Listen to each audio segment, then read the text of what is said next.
Hi guys and welcome to another vlog. आज हम एक कंपैरिजन वीडियो करने वाले हैं between the Volkswagen Vento 1.2 TSI and Volkswagen Virtus 1.5 TSI।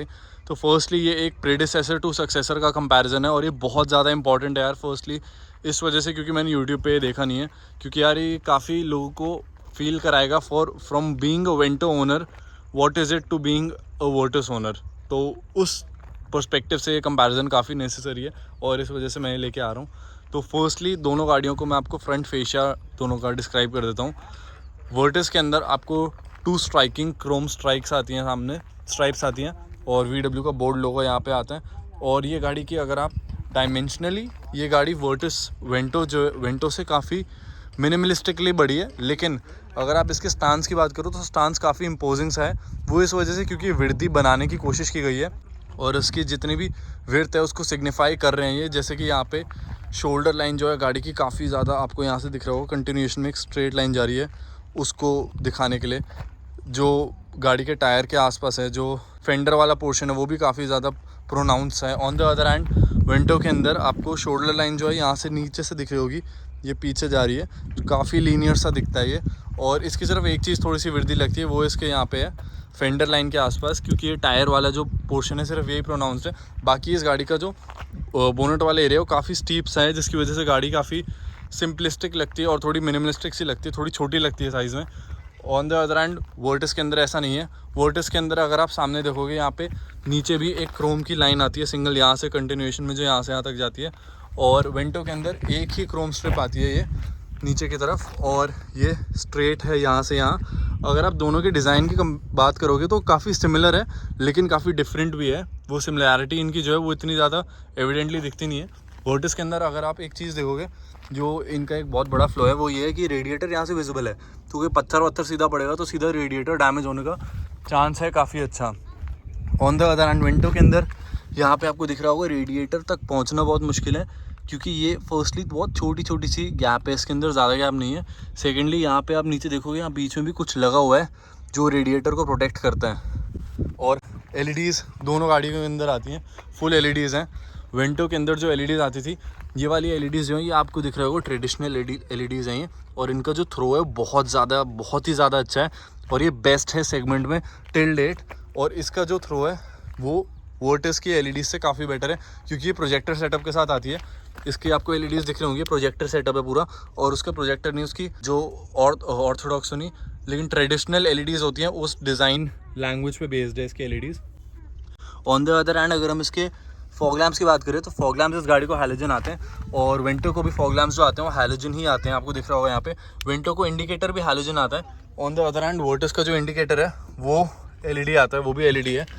Tyre size की बात करें तो इस गाड़ी का साइज़ है 295/55 R16। On the other hand Virtus के टायर साइज़ की अगर हम बात करें तो आपको यहाँ दिख रहा होगा 205/55 R16। 55 दोनों का है, 16 दोनों का है, लेकिन ये 205 है। वेंटो का जो है 195 है।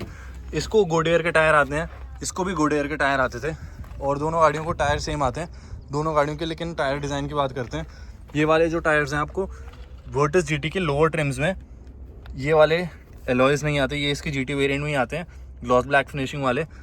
On the other hand Vento में यही स्टैंडर्ड आते थे, और लोअर वेरिएंट से 15 इंच के टायर्स भी आते थे। अगर हम वाइपर की बात करें तो वेंटो का जो वाइपर आता है वो सिंगल रेगुलर वाइपर आता है, लेकिन इसके अंदर अपग्रेडेड एरो ट्विन है, और एरो ट्विन इसके साइज़ का मिल जाता है, इजीली अवेलेबल है मार्केट में।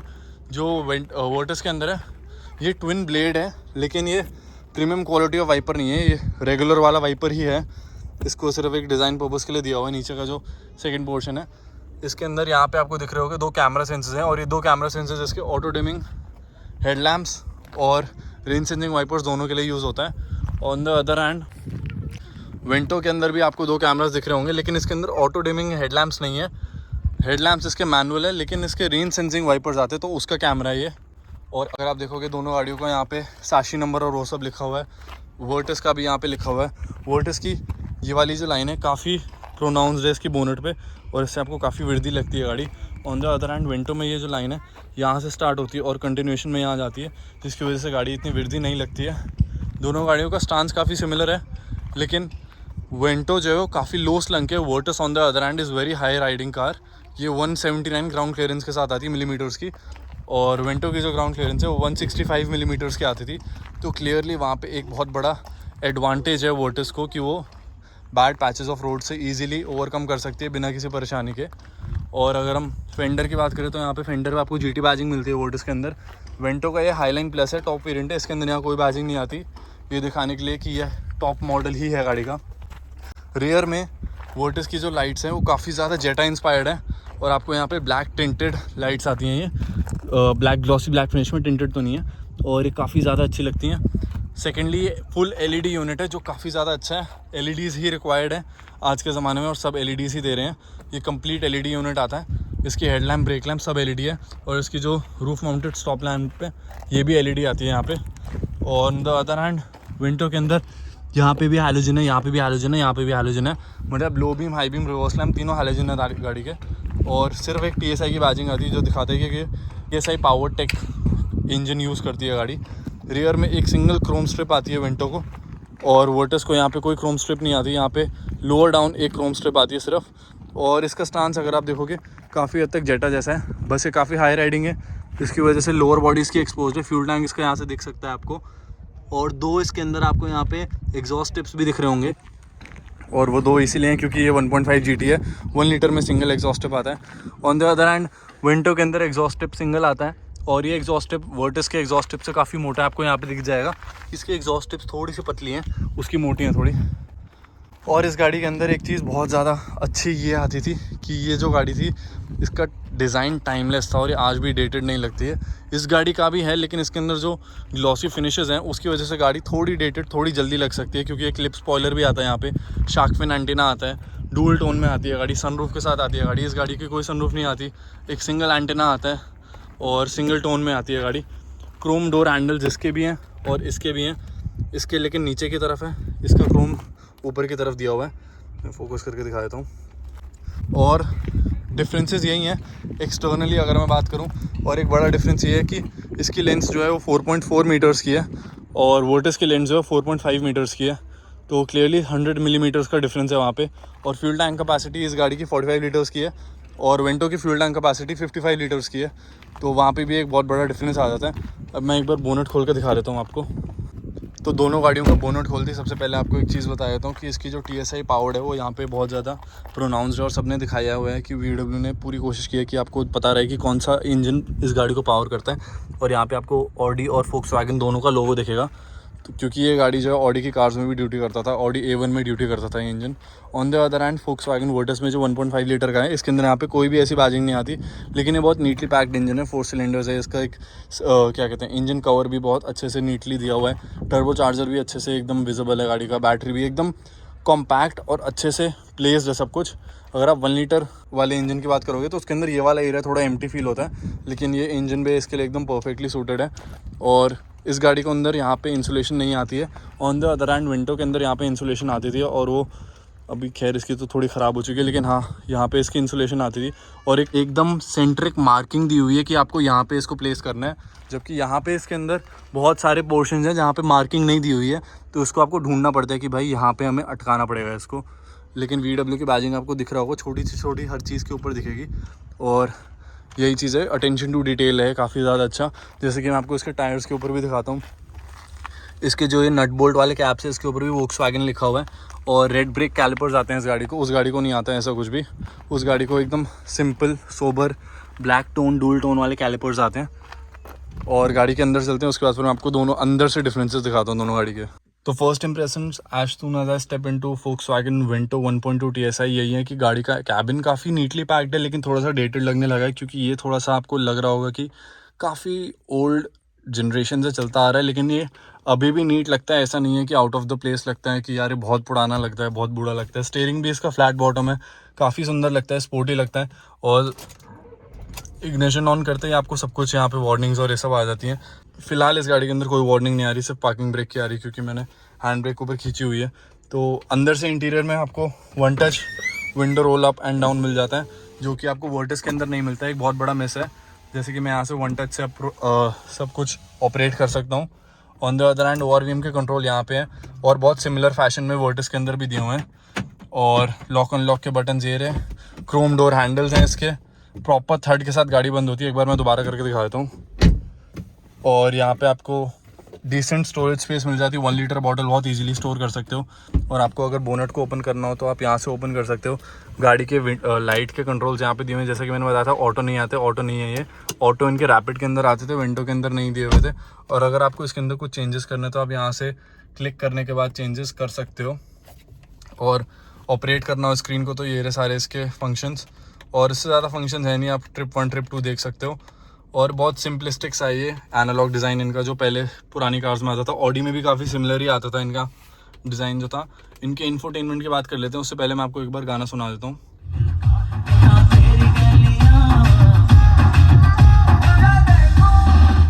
तो ऑडियो क्वालिटी काफ़ी ज़्यादा अच्छी है for a car with just 4 speakers, क्योंकि काफ़ी ज़्यादा परफेक्टली डैम्ड है, इस वजह से काफ़ी बेसी साउंड करता है। और इसके अंदर आपको थोड़ा सा यहाँ लैग मिल जाएगा, ज़्यादा लैग नहीं है लेकिन डिसेंटली ऑपरेट करती है। फ़ोन को आप यहाँ से चेंज कर सकते हो, आपको क्या चेंज करना है। मीडिया सेटिंग्स ये रही आपकी, ब्लूटूथ, ऑक्स, फिर रेडियो सेटिंग्स आपकी ये रही। ट्यून आपको अगर चेंज करना है मैनुअली तो आप यहाँ से कर सकते हो। फिर सेटअप आपका ये रहा। साउंड में आप यहाँ से बेस में ट्रेबल चेंज कर सकते हो। फिर बैलेंस फेडर की आपको आवाज़ आगे चाहिए पीछे चाहिए, ये सारे बेसिकली कंट्रोल्स यहाँ पे आते हैं। कोई फैंसी कंट्रोल्स नहीं है गाड़ी के अंदर, एकदम सिंपल बेसिक सोबर। 7 स्पीड का DSG ट्रांसमिशन आता है। DSG आपको यहाँ पे लिखा हुआ भी दिख जाएगा। 2 बॉटल्स आप यहाँ पे रख सकते हो, आधे लीटर की, उससे ज़्यादा की स्टोरेज स्पेस नहीं है। और इसका ग्लव बॉक्स जो है वो भी कूल्ड आता है, यहाँ पे आपको दिख रहा होगा, इसके लिए वेंट दिया हुआ है और काफ़ी ठंडा है ये फिलहाल।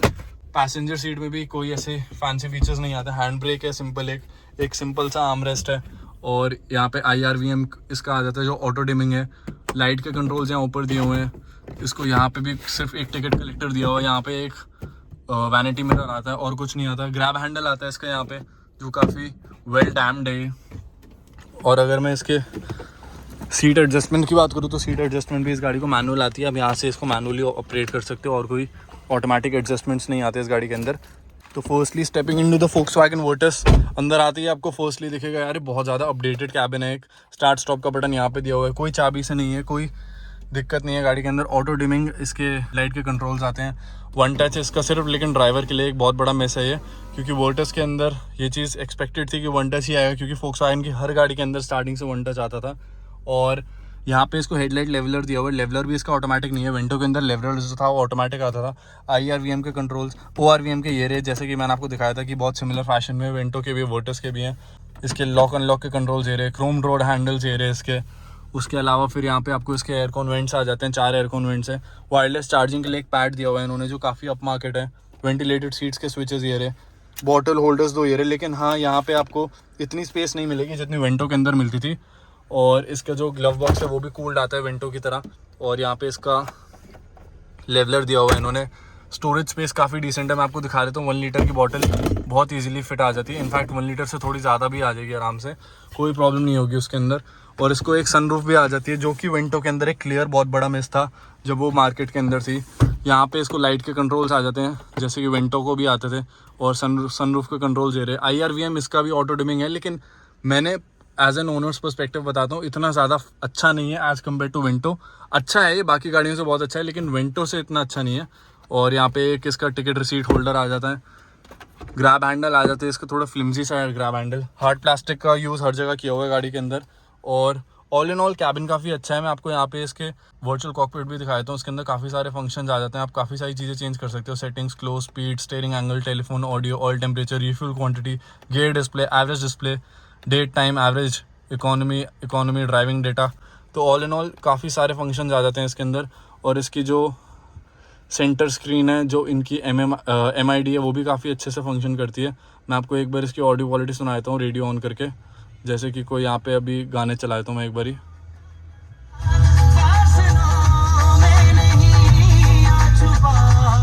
तो गाड़ी को ऑडियो क्वालिटी काफ़ी अच्छी है इस वजह से, क्योंकि इसके 4 स्पीकर्स और 4 ट्वीटर आ जाते हैं। स्पीकर्स मेरे हिसाब से इनके विंडो वाले ही कैरिड ऑन है, लेकिन ट्वीटर्स एडेड है। यहाँ पे 2 ट्वीटर्स हैं। और पीछे यहाँ पे आपको दिख रहा होगा डोर के पास पैनल पे भी 2 स्पीकर्स हैं, ट्वीटर्स हैं। इस वजह से इसकी ऑडियो क्वालिटी काफ़ी ज़्यादा अच्छी हो जाती है। और एक मैनुअल हैंड ब्रेक आ जाती है गाड़ी को। और फ्रंट में इतना ही है। रियर में मैं आपको एक ही चीज़ बताऊँगा कि रियर में स्पेस में फ़र्क है, लेकिन बहुत ज़्यादा फ़र्क नहीं है। मेरी हाइट 6 फीट 2 इंचेस है। मेरी सीट मेरे हिसाब से एडजस्ट है, बस काफ़ी डिसेंट स्पेस है यहाँ पे। और अंडर थाई सपोर्ट भी काफ़ी अच्छा है। और अगर मैं हेडरूम की बात करूँ, हेडरूम में मैं हल्का सा स्ट्रगल कर रहा हूँ, मेरे पास जस्ट फिंगर का सपोर्ट बचा है, स्पेस बची है, उससे ज़्यादा स्पेस नहीं है। और इसको रीडिंग लैम्प्स पीछे आ जाते हैं, यहाँ पे एक सेंटर आर्मरेस्ट आ जाता है जिसपे आप आधे लीटर की 2 बॉटल्स रख सकते हो, लेकिन उससे ज़्यादा नहीं है। और डोर पॉकेट में यहाँ पे भी आप 1 लीटर की बॉटल डाल सकते हो, जो कि काफ़ी डिसेंट है। On the other hand Vento के अंदर की अगर मैं बात करूँ, वेंटो में रियर में इतनी ज़्यादा स्पेस नहीं है। ये बंद कैसे हो गई? हाँ, तो वेंटो में रियर में इतनी ज़्यादा स्पेस नहीं है, मेरे हिसाब से ही एडजस्टेड है फ्रंट सीट यही वाली भी। सॉरी यार, थोड़ा सा कैबिन गंदा हो रहा है इस गाड़ी का। और उसके बाद भी ऑलमोस्ट मेरे पास 1 फिंगर की स्पेस है।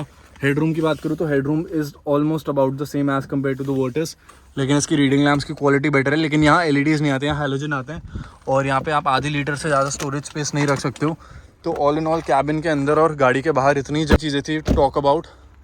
बूट स्पेस की बात करते हैं, बूट स्पेस इसकी आती है 490 लीटर्स की, जो कि काफ़ी डिसेंट है। और वर्टिस की बूट स्पेस की बात करें तो 521 लीटर्स की है, 30 लीटर ज़्यादा है, इतना ज़्यादा नहीं है। सीधे ड्राइव करके देखते हैं और फिर वहाँ पे डिफरेंसेस बताते हैं आपको। इसके ड्राइविंग इंप्रेशन में से फर्स्ट थिंग सबसे पहले यही है कि इस गाड़ी की जो DSG शिफ्ट्स हैं माइंड ब्लोइंगली बहुत ज़्यादा क्विक हैं। आप देखो इसके शिफ्ट्स एक स्नैप में हो जाते हैं, आपको पता भी नहीं चलेगा गाड़ी शिफ्ट कर चुकी है गियर। और एक आप कंटिन्यूसली लीनियर आपकी गाड़ी पावर डिलीवरी करती रहती है, कोई इशू नहीं आता उसके अंदर।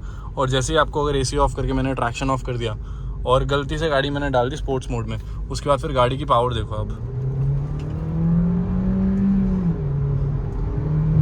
सिर्फ इस टाइम पे आपको पता चलेगा कि गाड़ी गियर शिफ्ट कर रही है, क्योंकि ऑब्वियसली आप स्पोर्ट मोड में हो, गाड़ी RPM होल्ड करके चलती है और काफ़ी ज़्यादा आपको एंगेज फील कराती है। स्टीयरिंग के वेट की बात करें, स्टीयरिंग का वेट काफ़ी लाइट है as compare to the Vento. Vento का स्टीयरिंग काफ़ी हैवी है और इसका स्टीयरिंग भी प्रोग्रेसिव है, उसका भी प्रोग्रेसिव है, लेकिन इसके अंदर वेट उतना ज़्यादा नहीं दिया हुआ इन्होंने। और वेट ना देने का रीज़न यही है, इन्होंने सिटी ड्राइविंग और कन्वीनियंस के हिसाब से ये गाड़ी बनाई हुई है, इस वजह से इसका वेट थोड़ा कम कर दिया उन्होंने। लेकिन ये गाड़ी जो है काफ़ी ज़्यादा अच्छी लगती है, वेल कंपोज लगती है। बैड पैचेस ऑफ रोड के ऊपर से, जैसे कि अभी मैं चल रहा हूँ, यहाँ पे भी अपनी बॉडी शेप लूज़ नहीं करती है गाड़ी। सस्पेंशन बहुत सॉफ्ट तो नहीं, लेकिन बहुत परफेक्टली ट्यून्ड है फॉर इंडियन रोड्स, क्योंकि ये गाड़ी इंडियनाइज्ड है आफ्टर ऑल। और स्टीयरिंग वेट भी अभी जैसे लो स्पीड्स पे आके कम हो गया है। DSG की एक ही चीज़ है कि लोअर डाउन दी गियर से थोड़ा सा जर्की हो जाता है, और वो चीज़ आपको हल्की सी कभी कभी ट्रैफिक में फील हो सकती है, लेकिन वो ट्रैफिक में ही होगी, उसके अलावा कभी भी नहीं होगी। और इस गाड़ी के एरोडायनामिकली एफिशिएंट इतनी ज़्यादा है कि आपको कभी भी किसी भी पिलर की नॉइज़ नहीं आएगी, टायर की नॉइज़ नहीं आएगी। काफ़ी अच्छे से गाड़ी के जो डायनामिक्स हैं वो सॉर्टेड है। और इस गाड़ी के अंदर एक चीज़ और आपको बहुत अच्छी मिलेगी कि आपको मल्टीपल ऑप्शंस आते हैं अगर आप ऑटोमेटिक वेरिएंट लेते हो, कि आपको पैडल शिफ्टर्स ये आते हैं, फिर यहाँ से आप इसको मैनुअल गियर में यहाँ से डाल सकते हो, पीछे पुल करके स्पोर्ट में डाल सकते हो, वापस पीछे पुल करके तुम वापस ड्राइव में डाल सकते हो। तो ऑल इन ऑल काफ़ी ज़्यादा फीचर्स आते हैं इस गाड़ी को। और इंडिकेटर्स गाड़ी की लेफ्ट साइड प्लेस्ड है, वाइपर गाड़ी का राइट साइड पे प्लेस्ड है। वाइपर पे भी डिसेंट स्प्रे ऑन ऑफर है, मैं एक बार आपको स्प्रे करके दिखाई देता हूँ। इनफैक्ट एक बार यहाँ से लॉन्च भी करके देख लेते हैं गाड़ी। जैसे स्प्रे किया तो काफ़ी डिसेंट है स्प्रे, और विंडो शील्ड भी काफ़ी अच्छे से क्लीन हो जाती है, विंडशील्ड। और पुल करते ही मिड रेंज बहुत स्ट्रॉन्ग है और एकदम आपको पीछे पुश कर देती है। और ये आपको जैसे ही एक तरीके से आपको जो टॉर्क का रश है वो बहुत एविडेंटली फील हो जाता है गाड़ी के अंदर, और काफ़ी ज़्यादा अच्छे से आपको फील होता है कि यार आप एक GT वेरिएंट कार चला रहे हो, 1.5 लीटर का TSI चला रहे हो। गाड़ी की पावर आउटपुट की बात करें तो 150 bhp and 250 Nm of torque, and 250 Nm of torque is literally felt in the car as soon as you floor the throttle. उसी टाइम से आपको फील होगा। अभी देखो जैसे हम थोड़े से गड्ढों के ऊपर से निकले, गाड़ी बहुत कंपोज थी, गाड़ी हल्की लेफ्ट राइट हुई, लेकिन गाड़ी के अंदर आपको एक भी बार सस्पेंशन नॉइस या फिर किसी भी तरीके का नॉइस नहीं आएगा। जबकि ये गाड़ी चल चुकी है डिसेंट अमाउंट, आप 8500 किलोमीटर चल चुके हैं ये, और ये काफ़ी स्टीप वो है। और इस पे भी गाड़ी काफ़ी इजीली चल गई 6 to 8 किलोमीटर्स की स्पीड पे, काफ़ी डिसेंट था ये। और वेंटो को यहाँ चढ़ाना थोड़ा मुश्किल हो जाता है क्योंकि उसकी ग्राउंड क्लियरेंस कम है। इसकी 179 मिलीमीटर्स की है, जो कि काफ़ी डिसेंट है और काफ़ी रिस्पेक्टेबल है। इस वजह से ये गाड़ी काफ़ी ईजिली सॉफ्ट रोडिंग तो कर ही सकती है मेरे हिसाब से। और गाड़ी के अंदर आपको एक चीज़ और बता देता हूँ, जैसे कि अगर मैंने जैसे स्टीयरिंग छोड़ दिया है, और ये एक फ्लॉ हर वर्टिस के अंदर मैंने जो आज तक चलाई देखा है कि स्टीयरिंग सेंटर करा, और स्टीयरिंग सेंटर करने के बाद स्टीयरिंग और व्हील का अलाइनमेंट एक साथ नहीं हुआ पड़े। व्हील अलाइनमेंट और व्हील बैलेंसिंग की बात नहीं कर रहा मैं, स्टीयरिंग के अलाइनमेंट की बात कर रहा हूँ कि स्टीयरिंग कितना सिंक में है उसके साथ, क्योंकि स्टीयरिंग हल्का सा टेढ़ा है, हल्का सा मेरे को उसको राइट पे रखना पड़ता है। आप देखो हल्का सा राइट की तरफ टिल्टेड है, तो ये एक फ्लॉ है वर्टिस के अंदर जो वेंटो के अंदर नहीं था। वेंटो का जो था सब कुछ एकदम सॉर्टेड था। वेंटो के अंदर एक चीज़ जो थी, जो उसका फ्लॉ था, मैं खैर वेंटो के अंदर बाउंस करते ही आपको बताऊँगा। और वर्टिस के अंदर आपको एक चीज़ और फील होगी कि यार एसी के वेंट्स ना नीचे की तरफ फेस्ड हैं, तो इसकी हवा सीधा आपके बॉडी के ऊपर आती है, जबकि वेंटो के वेंट्स ऊपर थे तो उसकी हवा आपके फेस के ऊपर आती थी। तो ये एक डिफरेंस हो गया इन दोनों गाड़ियों के अंदर, जो एसी के पर्सपेक्टिव से है कि आप गाड़ी रोज़ चलाओगे तो ये चीज़ आपको फील होगी ही होगी। एडजस्ट कर सकते हो आप उसको, लेकिन हाँ ये एक चीज़ है जो कि मेरे को काफ़ी अच्छे से एविडेंटली डिफरेंट फील होती है दोनों गाड़ियों के अंदर। और इस गाड़ी का जो स्टीयरिंग है थोड़ा सा वेल रैप्ड ज़्यादा फील होता है। वेंटो का स्टीयरिंग थोड़ा सा ज़्यादा हार्ड फील होता है, इसका थोड़ा सॉफ्ट है। इसका हैंड स्टिच्ड है क्योंकि उसका हैंड स्टिच्ड नहीं है। और सस्पेंशन भी इसका काफ़ी अच्छा है। और गियर डाउन करते ही गाड़ी बहुत तेज़ हो जाती है, और अराउंड 4,000 to 5,000 RPM गाड़ी बहुत ज़्यादा एक्सीलेंट है विद इट्स पुल, और बहुत ज़्यादा अच्छे से भागती है। तो ये एक चीज़ है जो वोल्टिस के अंदर काफ़ी अच्छी है, क्योंकि ये DOHC यूनिट है। DOHC यूनिट होने की वजह से इसके upper band of the RPM में काफ़ी अच्छी पावर है, और काफ़ी अच्छे से गाड़ी पुल करती है। और अभी जैसे स्पीड ब्रेकर भी आ गया है, तो अभी मैं 13 की स्पीड से ग्लाइड करते हुए गया हूँ लिटरली, मेरे को कोई प्रॉब्लम नहीं हुई। वेंटो के अंदर ये चीज़ नहीं होती, क्योंकि वेंटो का स्टीयरिंग काफ़ी स्टिफ है, सस्पेंशन काफ़ी स्टिफ है, इसका सस्पेंशन काफ़ी कंप्लाइंट है टू इंडियन रोड्स, इसका स्टीयरिंग थोड़ा लाइट है। तो ऑल इन ऑल वर्टिस के यही पॉजिटिव्स हैं, नेगेटिव्स हैं। और अगर हम एर्गोनॉमिक फ्लॉज की बात करें तो एक ही फ्लॉ मेरे को फील होता है जो कि वर्टिस के अंदर है, और वेंटो के अंदर भी यही सेम फ्लॉ फील होता था मेरे को, कि जो लेफ़्ट फीट की प्लेसमेंट है यहाँ पे आपको इनफ स्पेस नहीं मिलती, और आपको पैर हल्का सा टच होता है। डेड पेडल है प्रॉपर एकदम अच्छे से, लेकिन ये चीज़ इसकी थोड़ी बेटर है। ये चीज़ इसकी थोड़ी सी बुरी है कि यहाँ पे आपको थोड़ा इशू हो सकता है। तो अब वेंटो के अंदर चलते हैं, वहाँ मैं आपको सारी डिफरेंसेस और सिमिलैरिटीज़ बताता हूँ गाड़ियों की। गाइस वेंटो के अंदर आते ही सबसे पहली चीज़ आपको ये फील होगी कि इसका थ्रॉटल रिस्पॉन्स इतना ज़्यादा रिस्पॉन्सिव नहीं है as compare to Virtus. Virtus का थ्रॉटल थोड़ा ज़्यादा शार्प है, इसको अगर मैं थोड़ा सा प्रेस करता हूँ तो ये इतना रिस्पॉन्ड नहीं करता। वर्टिस का इंस्टेंटली रिस्पॉन्ड करता है, और एकदम स्नैप से पावर की डिलीवरी स्टार्ट हो जाती है। और इसके एनालॉग डायल्स जो हल्के से डेटेड तो अब लगने लगे हैं, लेकिन यार पर्सनल चॉइस है वो। मुझे पर्सनली एनालॉग डायल्स काफ़ी सुंदर लगते हैं, और ये काफ़ी एलिगेंट लगते हैं मेरे को। ऑन द अदर हैंड अगर आप इसके ड्राइविंग एक्सपीरियंस की बात करो तो लोअर स्पीड्स पे स्टीयरिंग थोड़ा ओवरवेट फील होता है यार, कि इतना ज़्यादा ओवरवेट होना तो नहीं चाहिए, क्योंकि प्रोग्रेसिवली अगर बढ़ रहा है स्टीयरिंग का वेट तो ठीक है, इसका भी बढ़ ही रहा है, लेकिन और थोड़ा लाइट हो सकता था, क्योंकि इससे सिटी के अंदर मनूवरेबिलिटी थोड़ी सी हैम्पर हो जाती है गाड़ी की। और गाड़ी के अंदर आपको एक चीज़ और फील होगी कि पैडल्स यहाँ पे आपको कम फील होंगे, लगेगा यार ये चीज़ नहीं है। स्टीयरिंग इसका थोड़ा हैवी है, और थोड़ा सा पकड़ने में भी सॉलिड ज़्यादा फील होता है। वर्टिस का स्टीयरिंग थोड़ा सा रिलेटिवली सॉलिड नहीं होता, लेकिन जैसे ही एक्सेलरेटर पे आप हल्का सा भी फ्लोर करोगे थ्रॉटल, मिड रेंज बहुत स्ट्रॉन्ग है गाड़ी की। अराउंड 4,000 RPM गाड़ी बहुत स्ट्रॉन्ग हो जाती है, और बहुत एंथुजियास्टिकली पुल करती है, लेकिन वो मिड रेंज के आसपास ही आती है पावर। लोअर डाउन 1500 RPM के नीचे आपको टर्बो लैग इसके अंदर एविडेंटली बहुत अच्छे से फील होगा, जो कि आपको वर्टिस में नहीं है। वर्टिस के अंदर आपको पावर का लैग नहीं फील होता। ये गाड़ी का इंजन जो है 1.2 लीटर्स का है, आफ्टर ऑल इंजन इसका छोटा है, और इस वजह से थोड़ा सा फील होगी आपको वो चीज़। वर्टिस के अंदर आपको नहीं होती, क्योंकि उसका इंजन 1.5 लीटर्स का है। और एक बार अगर मैं ऐसे 60 पे भी हूँ, 60 पे एक बार आया तो मैं, उसके बाद फिर मैं जैसे ही थ्रॉटल देता हूँ इमीडिएटली डाउन शिफ्ट करती है गाड़ी, और बहुत एंथुसियास्टिकली पुल करती है। और गाड़ी जब ये आती थी मार्केट में, इसको डुअल ऑन आते थे, वर्टिस को सिंगल ऑन आता था। वर्टिस को सिंगल ऑन आता है, इस गाड़ी को डुअल ऑन आते थे। इस वजह से एक चीज़ और बेटर ये हो जाती है, क्योंकि आपको गाड़ी की दो ही चीज़ें सुनाई देती हैं गाड़ी के अंदर बैठने के बाद, एक इंजन नॉइस, दूसरा हॉर्न। अगर हॉर्न गंदा हो गाड़ी का तो फिर आपको मज़ा नहीं आता यार, कि यार ये चीज़ पे कॉस्ट कटिंग नहीं करनी चाहिए थी। लेकिन हाँ, वर्टिस का हॉर्न इतना प्लीजिंग नहीं है, वेंटो का काफ़ी प्लीजिंग है। इसका भी जैसे मैं आपको बता रहा हूँ, वर्टिस का स्टीयरिंग हल्का सा राइट की तरफ अलाइंड है, वेंटो का स्टीयरिंग हल्का सा लेफ्ट की तरफ अलाइंड है। आप देखो, अगर मैं लेफ्ट की तरफ हल्का रख रहा हूँ तो गाड़ी सेंटर में रह रही है। तो ये एक चीज़ है जो क्लियरली दोनों गाड़ियों में काफ़ी डिफरेंट है, और फोक्सवैगन को ये चीज़ अपनी ठीक करनी चाहिए गाड़ी की स्टीयरिंग अलाइनमेंट में। चाहे 1 डिग्री का ही फ़र्क है, लेकिन फ़र्क तो फ़र्क होता है, वो फील हो जाता है डेली चलाने के बाद गाड़ी को। और गाड़ी के अंदर आपको एक और चीज़ जो है वो ये फील होगी कि क्वालिटी थोड़ी सी अप फील होती है। बटन क्वालिटी की बात कर लो या किसी भी चीज़ की, ये वाले बटन की क्वालिटी की बात कर लो, वर्टिस के अंदर वो क्वालिटी इतनी अच्छी फील नहीं होती है। वर्टिस देखो, जैसे अब मैं वर्टिस रेड वाली चला रहा था, अब यहाँ पे कोई ब्लू कलर की वर्टिस आ गई। वर्टिस दिखने में बहुत सुंदर लगती है यार ये। सेकेंडली ये GT भी है, वो भी हमारी GT है, तो ये एक बहुत चीज़ अच्छी है। और खैर ये तो टॉपिक नहीं था गाड़ी का।